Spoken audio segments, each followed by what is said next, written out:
لا حول ولا قوة إلا بالله العلي العظيم. حسبنا الله ونعم الوكيل ونعم المولى ونعم النصير. بسم الله الرحمن الرحيم. الحمد لله رب العالمين وبه نستعين وهو خير معين. الصلاة والسلام والتحية والإكرام على مولانا وحبيبنا بالقاسم محمد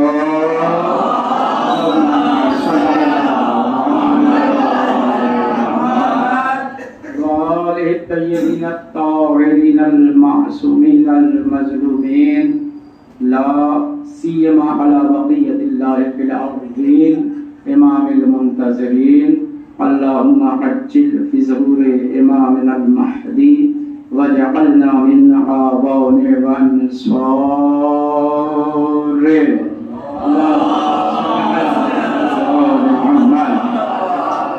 ولعنة الله على أعدائهم ومنكر فضائلهم وغاصب حقوقهم أجمعين من يومنا هذا إلى قيام يوم الدين. أما بعد فقد قال سبحانه تبارك وتعالى وقوله الحق. بسم الله الرحمن الرحيم. يا أيها الذين آمنوا اتقوا الله وابتغوا إليه الوسيلة وجاهدوا في سبيله لعلكم تفلحون. درود محمد وآل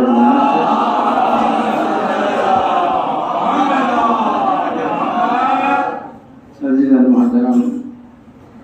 چہل میں سید الشہداء ہے اور یہ آیت اس کے زائد میں بہت سی چیزوں پہ روشنی ڈال رہی ہے. سب سے پہلے آیت کا ترجمہ کر دوں. یا ایھا الذین آمنوا، اے وہ لوگ جو ایمان لائے، اتقوا اللہ، اللہ سے ڈرو. یعنی ایمان کے بعد بھی خوف خدا ضروری ہے. اور جب اللہ سے ڈرو تو اس کے بعد پھر کیا ضرورت ہے؟ وَابْتَغُوا إِلَيْهِ الْوَسِيلَةَ، اور اس کی جانب پہنچنے کے لیے وسیلہ تلاش کرو. وسیلہ بھی مل گیا، پھر اس کے بعد کیا ہے؟ وَجَاهِدُوا فِي سَبِيلِهِ، اور اس کی راہ میں کوشش کرو، جہاد کرو. نتیجہ کیا ہوگا؟ لَعَلَّكُمْ تُفْلِحُونَ. لَعَلَّكُمْ جو عربی زبان میں استعمال کیا جاتا ہے تو اس کا مطلب یہ ہے کہ امید ہے. جب امید ہوتی ہے تو تقریباً دونوں قلبے برابر ہوتے ہیں کہ ہو بھی سکتا ہے، نہیں بھی ہو سکتا. اگر ہم عام مسلمان سے پوچھیں کہ اگر کوئی انسان ایمان لے کے آئے، تقوی الہی اختیار کرے، وسیلہ بھی تلاش کر لے، راہ خدا میں جہاد بھی کرے، تو اس کے بارے میں آپ کا کیا فیصلہ ہے؟ تو تمام مسلمان بیک زبان کہیں گے وہ تو جنت میں جائے گا. وہ نہیں جائے گا تو کون جائے گا؟ لیکن اللہ تبارک و تعالیٰ سے پوچھا جائے کہ پروردگارا اگر کوئی ایمان لایا اور تقوی بھی اختیار کیا، وسیلہ بھی منتخب کیا اور تیری راہ میں جہاد بھی کیا، تو اس کا نتیجہ کیا ہے؟ کیا وہ واقعاً جنتی ہے؟ تو قدرت کرے لعلکم، امید کی جا سکتی ہے، یقینی نہیں ہے. تو ایک مسئلہ تو یہاں سے یہ حل ہوتا ہے کہ بہت سے افراد ایسے ہوں گے جو ظاہراً مسلمان بھی ہوں گے، ظاہراً پرہیزگار بھی ہوں گے، نمازی روزے دار بھی ہوں گے، وسیلہ بھی تلاش کر چکے ہوں گے، راہ خدا میں جہاد بھی کر رہے ہوں گے، مگر جنتی نہیں ہوں گے. اس لیے کہ لعل کا ہے، یقینی نہیں ہے کہ یقیناً تم جنت میں جاؤ گے، بلکہ امید ہے کہ جنتی ہو جاؤ۔ تو اس کام کے کرنے والے دو طریقے کے ہوں گے، ایک وہ ہوں گے جو جنتی ہوں گے، ایک وہ ہوں گے جو جہنمی ہوں گے۔ تو جنتی کون ہوگا، جہنمی کون ہوگا؟ تو اس کا مطلب یہ ہے کہ اس کے بعد بھی کوئی ایک تیسری چیز ہے جو معیار جنت و جہنم ہے، اور اسی چیز کا نام ولایت اہل بیت ہے۔ اگر اس کے ساتھ ہے تو جنتی ہے، ورنہ تو جہنمی ہے۔ محمد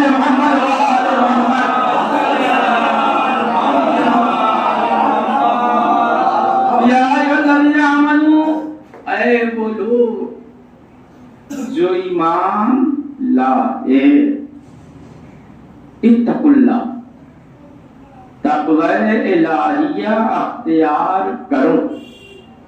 کیا ایمان لانے کے بعد اب کوئی ضرورت بچی ہے؟ بھئی اب تو مومن ہو گئے، تو کہہ رہے نہیں، ایمان کے بعد ایسا نہیں ہے کہ آپ جنتی ہو جائیں گے۔ یہ مسئلہ ہے۔ کیوں؟ ایمان کوئی ٹیبلٹ وغیرہ نہیں ہے کہ آپ نے کھا لیا تو اس کا پورا زندگی اثر رہے گا۔ ایمان اس شے کا نام ہے جو کبھی بڑھتا ہے، کبھی گھٹتا ہے، کبھی رہتا ہے، کبھی چلا جاتا ہے۔ ملک رہ دکھائی دے تو چلا جاتا ہے، اور اگر حر کو جنت دکھائی دے تو آ جاتا ہے۔ حر کو بھی ابن زیاد نے عمر سعد کو رائے کی حکومت کا وعدہ کیا تھا، اور حر کے لیے حر بھی بڑا نامی گرامی پہلوان تھا۔ اگر یہ نامی گرامی پہلوان نہ ہوتا تو مقابلے میں سب سے پہلے حسین کے لیے حر کو نہ بھیجا جاتا۔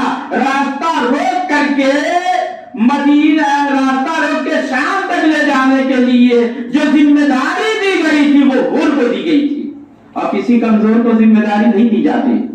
اگر یقین نہ ہو تو دیکھ لیجئے گا کہ جب کمزور لوگ ذمہ داری لیتے ہیں تو نبھا نہیں پاتے۔ اس لیے 39 روز تک خیبر فتح نہیں ہوتا۔ جب 40ویں روز خود رسول نے ذمہ داری دی تو یہ سند دے کر کے کہ اب میں اس کے حوالے علم کروں گا، جو کرار ہوگا، غیر فرار ہوگا، پر کے حملہ کرنے والا ہوگا، اللہ اور رسول کا دوست رکھنے والا ہوگا، اور اللہ اور رسول اس کو دوست رکھیں گے۔ تو ذمہ داری سب کو نہیں دی جاتی، جو جیسا ہوتا ہے اس کو ویسی ذمہ داری دی جاتی ہے۔ تو اگر حر کمزور ہوتا تو سپہ سالاری کی نہیں لشکر میں جگہ دی جاتی، مگر نہیں، سپہ سالار بنایا اور خراسان کی حکومت کا لالچ دیا۔ تو یہی کہہ رہا ہوں کہ جب حکومت ملتی ہے، ملک رائے کا مسئلہ آتا ہے، تو پیسرے ساتھ اس کے چکر میں دنیا اور آخرت دونوں گوا دیتا ہے۔ لیکن اگر حر جیسا ہو تو خراسان کو ٹھکرا کے وہ کہتا ہے کہ جنت حسین کے قدم میں ہے، لہذا وہ حسین کی طرف آتا ہے۔ تو یہ ایمان کیا ہے؟ کبھی بڑھتا ہے، کبھی گھٹتا ہے۔ تو جو چیز بڑھنے اور گھٹنے والی ہو اس میں جنت دے دی جائے گی۔ اچھا، تقویٰ کیا ہے؟ تقوی کا حال وہی ہے کہ کبھی کم، کبھی زیادہ۔ اگر یقین نہ ہو تو یقین کر لیجئے۔ رمضان المبارک میں آج کے مقابلے میں، بلکہ آج نہ کہوں عام دنوں کے مقابلے میں آدمی کے اندر پرہیزگاری بڑھتی ہے یا نہیں؟ کبھی کبھی یہ ہوتا ہے کہ 11 مہینے تک نماز نہیں پڑھ پائے، تو رمضان المبارک میں تو یہ تقویٰ اور ایمان میں تقویت آئی یا نہیں آئی؟ تو معلوم کہ رمضان المبارک کا تقویٰ الگ ہے، بقیہ دنوں میں الگ ہے۔ تو اللہ کیسے یہ کہہ دے گا کہ اگر تم نے تقویٰ اختیار کر لیا، تم ایمان لے گئے تو ہم جنت کی ضمانت دے دیں گے؟ یہ ایسا نہیں ہے، بلکہ اصل شرط یہ ہے کہ جس کا جو اس دنیا سے ایمان اور تقوی کے اوپر گزر جائے، جس کی موت ایمان اور تقوی پہ آئے، اس کے لیے جنت ہے۔ لیکن جو ظاہراً مسلمان بھی ہو، مومن بھی ہو، متقی بھی ہو، مگر مرنے سے پہلے شیطان نے ایمان لے لیا، ہم سمجھ سکتے ہیں کہ یہ جنتی ہے، مگر اس کا ٹھکانہ جہنم میں ہوگا۔ ایک درود بھیجو محمد وآل محمد۔ اسی لیے ہمارے یہاں تاکید کی گئی ہے دعائے غریب بھی پڑھنے کی، اور اس چیز کی بھی کہ ہر وقت دعا کرتے رہیے اس ایمان کی سلامتی کے لیے۔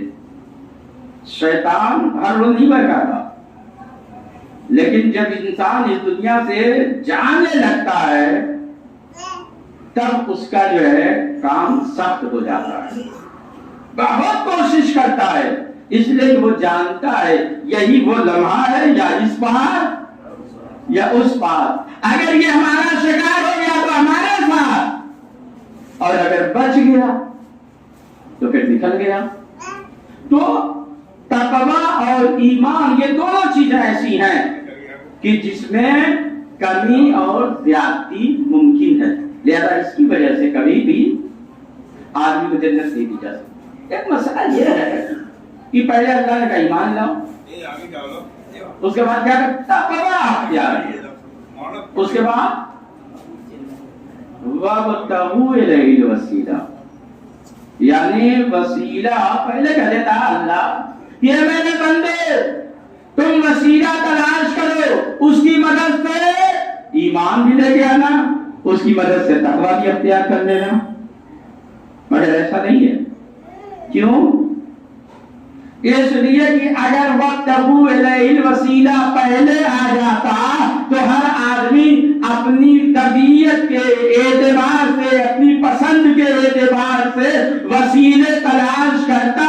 اللہ نے کہا ایسا نہیں ہے، پہلے صاحب ایمان بنو پھر متقی بنو۔ متقی کا مطلب یہ ہے اپنی مرضی نہیں، خدا کی مرضی ہونی چاہیے۔ اب وسیلہ تلاش کرو، وہ بھی تلاش کرنا ہے، بنانا نہیں۔ عجیب مسئلہ ہے، اللہ کہہ رہا ہے کہ وسیلہ تلاش کرو، اس کا مطلب تلاش کسے کیا جاتا ہے؟ مثلا گرمی کا موسم ہے، ایک 12 سال کا لڑکا پسینے میں شرابور ہے، ادھر ٹوٹا ادھر ٹوٹا، پوچھا صاحب دادے کیا تلاش کر رہے ہیں؟ کہا یہ ہمارے پڑوس میں جتنے لوگ ہیں نا سب گرمی میں اپنے بچوں کو بچانے کے لیے بچوں کو ڈھونڈتے ہیں کہ کہاں ہے کہاں اس کو گھر ملا ہے، تو ہم بھی اپنے بچے تلاش کر رہے ہیں کہ اسے لو نہ لگے، تو آپ اس کا ساتھ دیں گے؟ آپ کیا کہیں گے؟ بلکہ آپ کہیں گے پہلے بچے پیدا کرو تب تلاش کرنا۔ جو چیز موجود نہیں ہوتی اسے تلاش نہیں کیا جاتا، تلاش اسے کیا جاتا ہے جو موجود ہے۔ تو اب اگر اللہ نے وسیلہ بھیجا نہیں تو کہاں کیسے کہ وسیلہ تلاش کرو؟ اس کا مطلب یہ ہے اللہ نے وسیلہ پہلے بھیجا ہے، اب تلاش کا حکم ہمیں دیا ہے، اور وہ بھی شرط کے ساتھ، ایمان کے ساتھ اور تقوی کے ساتھ کہ کہیں منمانی نہ کر دینا، کسی بزرگوں کو دیکھ کر کے وسیلہ نہ بنا لینا، کسی لفنگے کو دیکھ کر کے اختیار نہ کر لینا، بلکہ یہ دیکھنا کہ جسے وسیلہ بنا رہے اسے اللہ نے منتخب کیا ہے یا نہیں۔ کیوں؟ اس لیے کہ جسے اللہ وسیلہ بنائے گا، جب اسے منتخب کرو گے، اس سے چنو گے، تو وہ کہاں لے کے جائے گا؟ اللہ تک لے کے جائے گا۔ وسیلہ سخت منزل ہے، اگر انتخاب وسیلہ میں غلطی ہو گئی تو پھر نجات کی کوئی صورت نہیں ہے، مصیبت ہے۔ مثلا آپ دیکھ لیجیے، اولیاء جنکشن ہے نا، اولیاء جنکشن، آپ وہاں سے ٹرین ہے، گلیاں بھی آ رہی ہیں اور مئو کی بھی طرف جا رہی ہیں۔ اب اگر کسی کو یوسف پور آنا ہے تو کیا کرے گا؟ اب اس میں اسٹیشن کے اوپر کیا ہم اس کو یہ بتا دیں کہ دیکھو جس کا جو ہے، جس ٹرین کے انجن کا رخ جو ہے اتر کی سائڈ ہوگا اسی کو پکڑنا، اتر ہی کی تو سائڈ ہوگا، اس لیے کہ ریلوے اسٹیشن پہ وہیں سے راستہ نہیں بدلتا، تھوڑے سے فاصلے سے جب ٹرین آگے بڑھتی ہے تب پٹریاں الگ ہوتی ہیں، ورنہ تو یہ بھی ممکن ہے کہ مئو جانے والی ٹرین جس پلیٹ فارم پہ رکی تھی پھر بلیا والی بھی اسی پلیٹ فارم پہ آگے رکے، ایسا یا نہیں ہے؟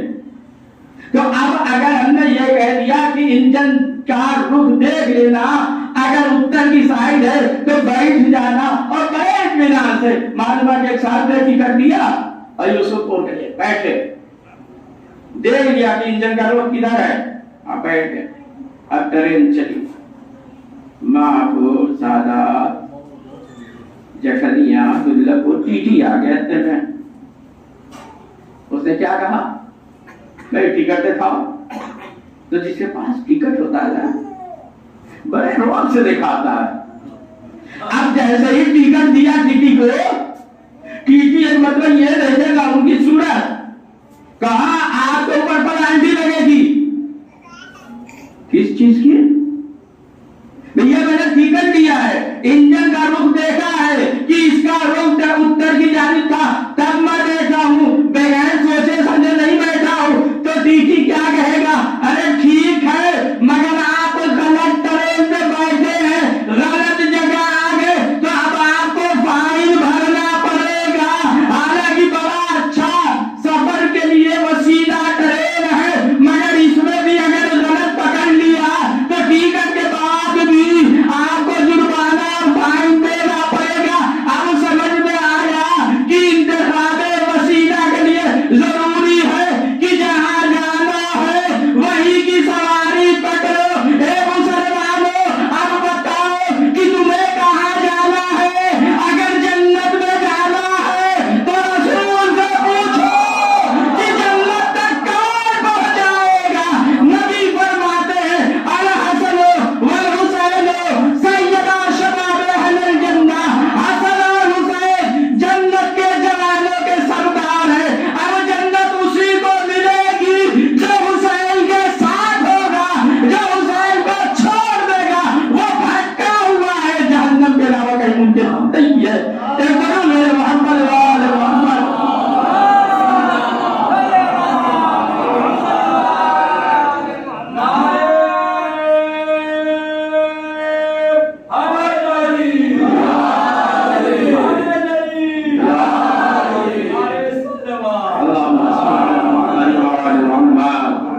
اور یہ اکثر ہو جاتا ہے، بابا جلدی سے آئے، ٹرین لگی ہوئی تھی، حساب کیا اور بیٹھ گئے۔ دکھن والے کا بھی راستہ دور ہے، ایک جون پور کی طرف نکل جاتی ہے، ایک بنارس کی طرف، مگر یاد رکھیے گا ٹرین میں آپ جو ہے 200-400 دے کر کے چھوٹ جائے، ہاں وقت آپ کا برباد ہوا، جہاں دوپہر میں پہنچنا تھا ہمارے ہاتھ میں پہنچیں گے، مگر پہنچ تو جائیں گے، لیکن آخرت کے معاملے میں اگر وسیلہ غلط پکڑ لیا تو اب اتنا موقع نہیں ہے کہ جہنم سے پلٹائے جائیں گے، ہم فیہا خالدون کی منزل ہوگی۔ اس لیے ضروری ہے کہ وسیلے کے انتخاب سے پہلے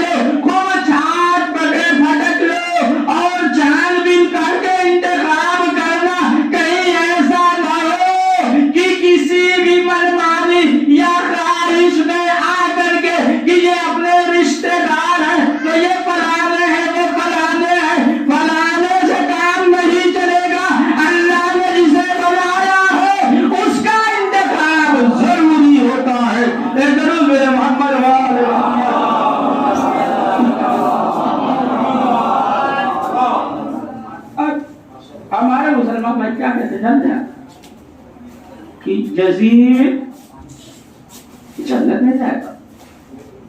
میں کہا کس کی جنت میں جائے گا؟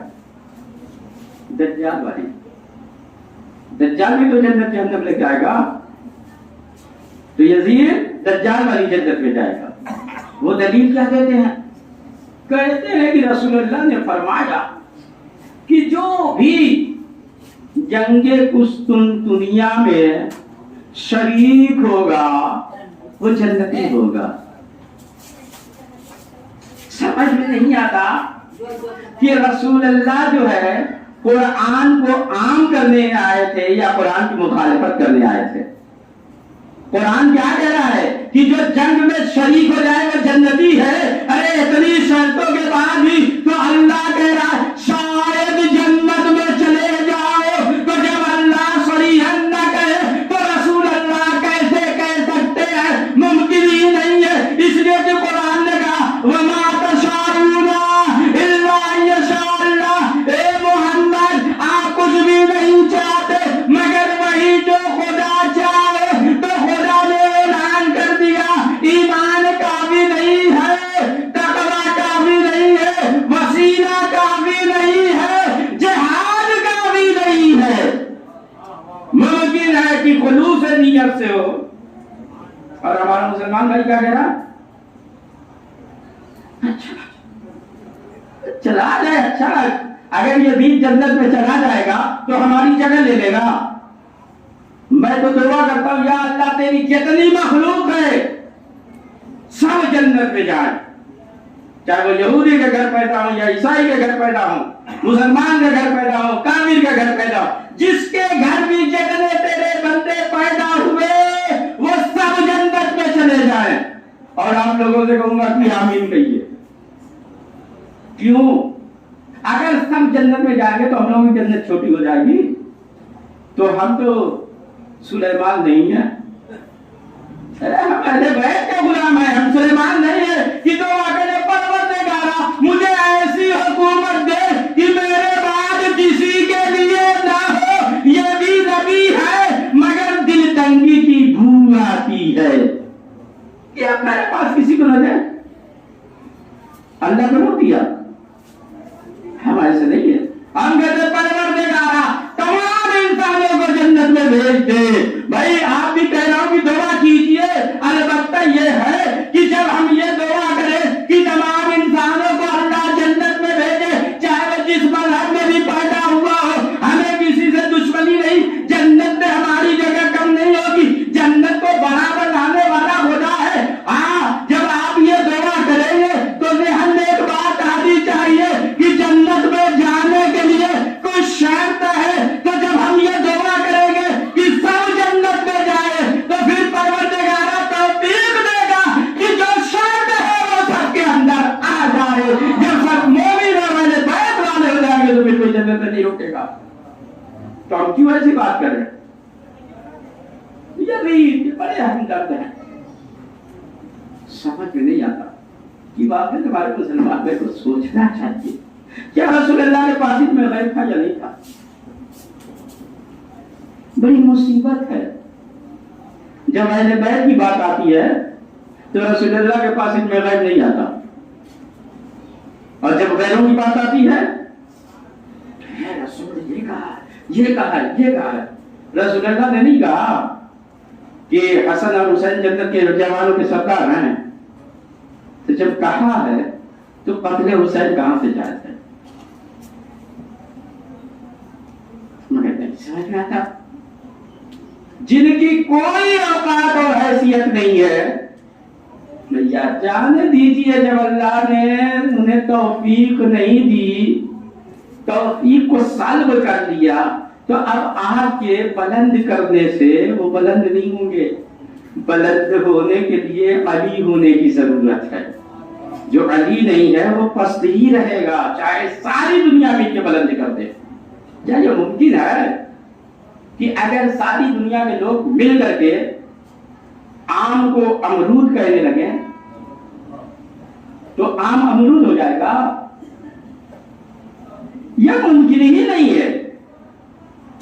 مرجع کہہ دے کہ یہ آم نہیں امرود ہے، تب بھی ممکن ہے کہ وہ امرود ہو جائے گا۔ ہر آدمی یہی کہے گا کہ ہم لوگ پاگل ہو گئے، دکھائی نہیں دیتا کہ یہ آم ہے۔ لیکن اگر پوری دنیا کے لوگ پاگل ہو کے کہہ دیں کہ یہ آم نہیں امرود ہے تو وہ امرود نہیں بن سکتا، آم ہی رہے گا۔ ہاں، اگر اہل بیت کہہ دے کہ یہ آم نہیں امرود ہے تو اب اس آم میں اتنی طاقت نہیں ہے کہ اپنی اصلی شکل میں رہ جائے، اب اسے امرود بننا پڑے گا۔ یہی تو سید سجاد نے کہا تھا جب مہمان کا ہاتھ اٹھایا، اسے پوچھا تشریح کیا ہے؟ کہتا پانی ہے۔ آپ نے کیا فرمایا؟ یہ پانی نہیں، یہ زمرد سبز ہے۔ پانی تھا، ممکن ہی نہیں ہے کہ اب پانی رہ جائے۔ یاد رکھیے گا کہ قرآن کے حوالے سے یہ بات میں کہہ دوں، دنیا میں صرف 2 مخلوق ایسی ہیں جو نافرمان ہے، ایک کا نام ہے انسان، ایک کا نام ہے جنات۔ اس لیے قرآن سورہ الرحمن نے کیا آیا؟ فَبَأَيِّ آلَاءِ رَبِّكُمَا تُكَذِّبَانِ۔ اے جنات و انسان، تم لوگ اللہ کی کن کن نعمتوں کو جھٹلاؤ گے؟ ارے جب اللہ نے نعمت دی ہے تو شکریہ ادا کرو۔ تو کائنات کی 2 شے، 2 ذاتیں ایسی ہیں، 2 برادری اور 2 قوم ایسی ہے جو ناشکری ہے، بقیہ پوری کائنات شکر گزار ہے۔ تو جب کائنات کی کوئی بھی شے یہ دیکھ رہی ہے کہ ہمیں اللہ نے ان کے صدقے میں پیدا کیا ہے تو وہ جو چاہتے ہیں اس میں وہ شے اسی شکل میں بدل جاتی ہے۔ حتیٰ کہ کوفے کا یہ واقعہ، مولانا امام حسن علیہ السلام منبر کوفہ پہ ہے، آپ نے کیا کہا؟ اگر میں چاہوں تو کوفے کو شام اور شام کو کوفہ بنا لوں۔ ایک مرد شامی وہ کھڑا ہو گیا، یہ کیسے ہو سکتا ہے؟ ہما سما سے نہیں ہو سکتا، اس لیے کہ ہم کو صدقہ بنایا گیا ہے، لیکن جن کے صدقے میں سب کچھ ہے، تو امام نے کیا کہا جانتے ہیں؟ اسے کچھ نہیں کہا، صرف عربی میں وہ جملات پڑھے۔ کیا کہا؟ الا تستحی ان تقعدی بین الرجال، کیا تجھے شرم نہیں آتی کہ مردوں کے بیچ میں بیٹھی ہے؟ یہ نہیں کہا کہ عورت ہو جا، نہیں، صرف اتنا کہا کیا تجھے شرم نہیں آتی کہ مردوں کے بیچ میں بیٹھی ہے؟ بھائی جہاں ایسے ایسے دشمن ہو، اگر وہ مرد عورت میں نہ تبدیل ہوتا تو شام والے اور کوفے کے جو منافق تھے وہ سب کہہ دیتے بڑے بڑے دعوے، آپ کہتے عورت دکھائی نہیں دیتا، مگر جیسے ہی امام نے کہا تجھے شرم نہیں آتی کہ مردوں کے درمیان میں بیٹھی ہے، شکل و صورت بدل گئی، مگر امام نے کہا تھا کوفے کو شام اور شام کو کوفہ، دونوں کو بدلنا تھا۔ اور شاید یہ بھی امام کا احسان تھا، اگر صرف یہ کہہ دیتے اگر میں چاہوں تو شام کو کوفہ بنا دوں گا اور کوفے کو شام کی بات نہ کرتے تو یقین جانے اس کا گھر برباد ہو جاتا۔ برباد ہوتا ہے یا نہیں؟ بھئی گھر میں جو موجود تھی وہ عورت، اور یہ بھی بن گئی عورت، تو اب ایک گھر 2 عورتوں سے نہیں چلتا، گھر چلانے کے لیے ایک مرد ہونا چاہیے، ایک عورت ہونی چاہیے۔ لہذا امام نے کہا کہ میں چاہوں تو کوفے کو شام اور شام کو کوفہ، یعنی دونوں کو بدلنے کی بات کہی۔ جب اعتراض کیا تو کہا تجھے شرم نہیں آتی کہ مردوں کے بیچ میں بیٹھی ہے؟ جیسے ہی یہ عورت کی شکل میں ڈھلی، قدرت نے گھر والی کو مرد کی شکل میں ڈھال دیا، وہ وہاں پہ حیرت کر رہی ہے یہ کیا حیا کر رہا ہے۔ ایک ضرور میرے محمد والے محمد تو اگلے پرہیز کے صدقے میں اللہ نے کائنات پیدا کی ہے، وہی بیت ہم کو سمجھ میں نہیں آتے. اگر اہل بیت کے فضائل اور معجزات بیان کیجیے تو نہیں سمجھ میں آتا. اور بغداد شریف والے کا فضائل اور معجزہ بیان کیجیے، سبحان اللہ ماشاء اللہ. اچھی مصیبت ہے.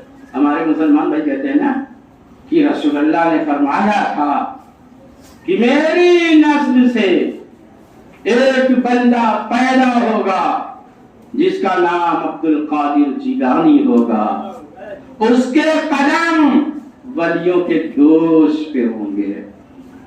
اتنی دور کی بات رسول اللہ بتا گئے اور یہ نہ بتایا کہ میرے بعد کون خلیفہ اور جانشین ہوگا. ارے اتنی دور بھی بتائے گا، وہ پہلے کا سامنے کا مسئلہ حل کر رہا ہے. اسی کے لیے قرآن نے کہا تھا وابتغوا الیہ الوسیلہ، وسیلہ تلاش کرو. بنانے کی ضرورت نہیں ہے، میں نے بنا دیا. نبی میں نے بنائے، امام میں نے بنائے، رہبر میں نے بنایا. تمہیں مانگنے کی ضرورت ہے، بنانے کی ضرورت نہیں ہے.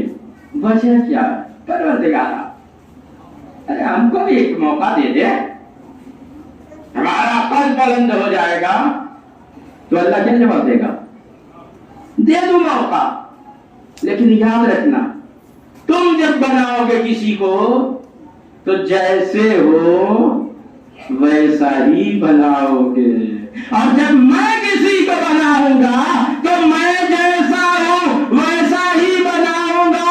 بس فرق یہ ہوگا کہ میں خالق و مالک ہوں، وہ میری مخلوق رہے گا، مگر میرے تمام کمالات کا وہ بھی مظہر ہوگا. لہذا کہیں سے کمی نہیں. اللہ نے اسی لیے اپنے جیسا بنایا. اہل بیت اللہ جیسے، انہیں مظہر خدا کہا جاتا ہے. اب جب یہاں تک بات کہی تو ایک حدیث پڑھ دیں کہ امام جعفر صادق علیہ السلام فرماتے ہیں، آپ فرماتے ہیں کہ نزلونا عن الربوبیہ وقولوا فینا ما شئتم. دیکھو ہمیں خدا مت کہنا، اس کے بعد جو تمہارا دل چاہے سب کہو. کتنی بڑی بات ہے عزیزو، یہ بہت چھوٹی بات ہے. اگر میں اس پہ تبصرہ کروں تو یہ کہوں گا کہ امام نے انکساری کی ہے. انکساری جانتے کسے؟ آدمی بڑا ہوتا ہے لیکن دوسروں کے سامنے معلوم لکھپتی ہیں، ارے غریب ہوں، غریب خانے پہ آئیے. تو یہ اگر آپ کا گھر غریب خانہ ہے تو پھر امیر خانہ کس کا گھر ہوگا؟ لیکن غریب خانے کا مطلب یہ نہیں ہے کہ یہ پیالہ لے کے مانگنے والے ہیں. غریب خانہ انکساری میں کہا جاتا ہے. پڑھا لکھا آدمی ہے، کئی بار مسئلہ پوچھنا، ارے ہم جائے کیا بتائیں، پوچھئے دیکھیے اگر آ جائے خدا کے لطف و کرم تو بتا دیں گے. یا یوں کہہ دوں کہ اگر کوئی صاحب مدرسے نہیں سیاح سلم ہوا تو کہتے ہیں کہ مولوی صاحب کو الف پہ آتا ہے، تو ہمیں الف پہ آتا ہے یا نہیں آتا؟ نہیں، جب تک الف پہ نہیں آئے گا آگے کا کیسے پڑھیں گے؟ تو اس نے جھوٹ کہا یا صحیح کہا؟ تو الف پہ پڑھنے والوں کے لیے جو ذہن میں خیال پیدا ہوتا ہے وہ الگ ہوتا ہے، اور عالم و فاضل کے لیے جو خیال پیدا ہوتا ہے وہ الگ ہوتا ہے. اس نے جھوٹ نہیں کہا مگر اس نے حقیقت نہیں بیان کی. تو یہی بات ہے، اگر ہم کہیں کہ ہم جاہل ہیں تو اس کا مطلب یہ نہیں کہ ہم جاہل ہیں. اسے انکساری کہتے ہیں کہ انکساری منزل جو بھی ہو مگر چھوٹا دکھایا جاتا ہے. تو میں یہی کہتا ہوں کہ امام نے انکساری کی ہے، حالانکہ ہمارے اعتبار سے اللہ کے بعد یہی ہے. ہمارے اعتبار سے بہت بڑی بات کہہ دی، اور اپنے اعتبار سے انکساری. کیوں؟ 1 کلو کے برتن میں ایک ایسی بالٹی ہے جس میں 1 کلو دودھ آئے گا، اس میں 50 کلو دودھ رکھ سکتے ہیں کبھی بھی؟ جب بھی رکھیں گے تو 1 ہی کلو، اس سے نہیں بڑھ سکتا. اس ظرف کی مجبوری ہے کہ وہ 1 کلو کا ہے تو 1 کلو سے زیادہ نہیں ہو سکتا. تو اب یاد رکھیے گا کہ ہمارے بیت کے بارے میں یہ جو باتیں ہیں کیوں ان کے ساری کہتے ہیں، اس لیے کہتے ہیں کہ اللہ نے اہل بیت کو ہمارے اعتبار سے نہیں بنایا ہے. اللہ قادر علی کل شیء ہے. دیکھیے جب کوئی چیز بنائی جاتی ہے تو 2 چیز ہوتی ہے، ایک بنانے والے کے اندر ہنر ہو اور دوسرے جو شے بننے والی ہے اس کے اندر بھی صلاحیت ہو. اگر اس کے اندر صلاحیت نہیں ہے تو بنانے والا جتنا بھی باکمال ہو جب بنائے گا تو بگڑ جائے گی.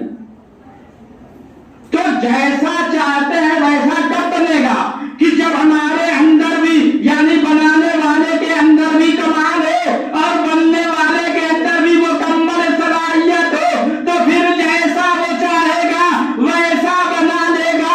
تو اللہ کے اندر کمال یہ ہے کہ اللہ علی کل شیء قدیر ہے، وہ ہر شے پہ قادر ہے، جیسا چاہے ویسا بنا لے. اور محمد و آل محمد کے اندر کوئی کمی نہیں. آیت تطہیر گواہ ہے، ہر کمی سے پاک رکھا. لہذا ایک لفظ میں یہ کہا جائے گا کہ محمد و آل محمد کے بارے میں کچھ نہیں کہا جا سکتا، بس اتنا کہا جا سکتا ہے کہ اس نے اس بنانے والے نے جیسا چاہا اپنے اعتبار سے بنایا ہے، ہمارے اعتبار سے نہیں. ہم جب بھی سمجھیں گے اپنے اعتبار سے، ہم خدا والا اعتبار پیدا نہیں کر سکتے. یہ ضرور میرے محمد والے محمد ہمارے اندر ہے نہیں. تو جب ہم اپنے اعتبار سے سمجھیں گے تو وہی کہ ضیاء سلموں کے لنگوی صاحب کا الف بے آتا ہے تو ہمیں اس پہ غصہ آنا چاہیے یا خوش ہونا چاہیے. لیکن ہماری مجبوری یہ ہے کہ اگر ہم یہ سمجھ رہے ہیں کہ ان کی ذہنی صلاحیت یہی ہے تو محبت میں کہہ رہے ہیں. اس لیے میں یہ کہتا ہوں کہ ہم جتنے اہل بیت کے فضائل پڑھنے والے ہیں حقیقت میں وہ فضائل نہیں، وہ منقصد ہے. ان کی حدوں کو گرانا ہے، گھٹانا ہے. تو پھر اس کے گناہ ملنا چاہیے، عذاب ہونا چاہیے، ثواب نہیں، مگر وہ قریب ہے. لہذا انہوں نے کہا کہ ہم جانتے ہیں کہ تمہارے ظرف ذہنی میں اتنی صلاحیت نہیں ہے، لہذا جو تمہیں سمجھ میں آئے محبت میں کہہ دو، ہم اسے قبول کر لیتے ہیں. ہاں عزیزو، اہل بیت کی معرفت ممکن نہیں ہے. آج اسی اہل بیت کے سخاوت، کرامت، نجابت، شرافت، طہارت، ولایت، سب کچھ حسین جیسا اس کائنات میں کوئی تھا؟ حسین جیسا کوئی دوسرا نہیں تھا. اہل معصومین اپنی جگہ پہ ہیں. جب ہم لوگ یہ مقابلہ کرتے ہیں تو اہل بیت سے نہیں، اہل بیت سب ایک ہے. کلنا محمد. اب ان سے ہٹ کے کوئی حسین جیسا ہے؟ کوئی. دنیا نہیں ملنا ہے. جو یہ شمر خود بیان کرتا ہے کیا کہ جب میں پشتے حسین پہ سوار تھا اور تنو سر پہ جدائی کرنا چاہتا تھا تو ایک مرتبہ میری نگاہ لب حسین تک گئی. کیا دیکھا؟ حسین کے لب میں حرکت، ہونٹ ہل رہے ہیں، کچھ سنائی نہیں دے رہا. مجھے تجسس ہوا، محسوس کیا لگتا ہے کہ حسین بد دعا کرتا. مگر اہل بیت کے گھر کے کلام کی یہ تاثیر ہے کہ ہر کوئی سننا چاہتا ہے. دربار یزید میں جب سید سجاد نے کہا کیا اجازت ہے کہ اس لکڑ کے ڈھانچے کے اوپر میں جاؤں، تو یزید نے اجازت دی نہیں. تو پھر گئے یا نہیں گئے؟ گئے. کیسے گئے؟